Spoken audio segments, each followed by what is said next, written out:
காலையில் எழுந்தால் முதல்ல நான் பார்க்கக்கூடிய முகம் என் அம்மாவுடைய முகமாக தான் இருக்கணும். பிகாஸ் அவங்கள பார்த்தா தான் எனக்கு பாசிட்டிவாக டே ஸ்டார்ட் ஆகும். வீட்டுக்கு வந்தால் முதல்ல தேடக்கூடிய முகமும் என்னுடைய அம்மாவுடைய முகம் தான். அம்மான்றவங்க இவ்வளோ ஸ்பெஷல்ல தான் குழந்தைக்காக என்னென்னலாம் செய்வாங்க. காலையில் ஷூட்டுக்காக என்னை வேலைக்கு அனுப்புறதுலேருந்து நைட் டயர்டாக வர என்னை ரிசீவ் பண்ணி என்னை அழகாக பார்த்துக்கிற இந்த ஜீவனுக்கு எப்போவுமே 24 ஹவர்ஸுமே வேலை தான்.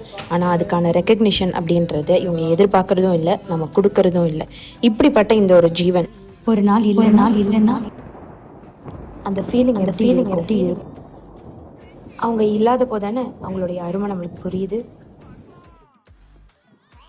ஒரு warm hug from my mom is all that I need. குழந்தைக்கு குழந்தையா, ஃப்ரெண்டுக்கு ஃப்ரெண்டா, தாய்க்கு தாயா எனக்கு எப்போ சப்போர்ட் பண்ணுற அம்மாவை நம்ம நேசிக்கணும், மதிக்கணும்.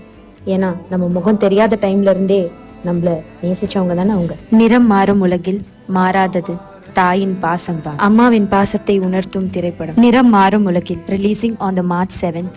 கண்டிப்பா அம்மாவோட போய் பாருங்க.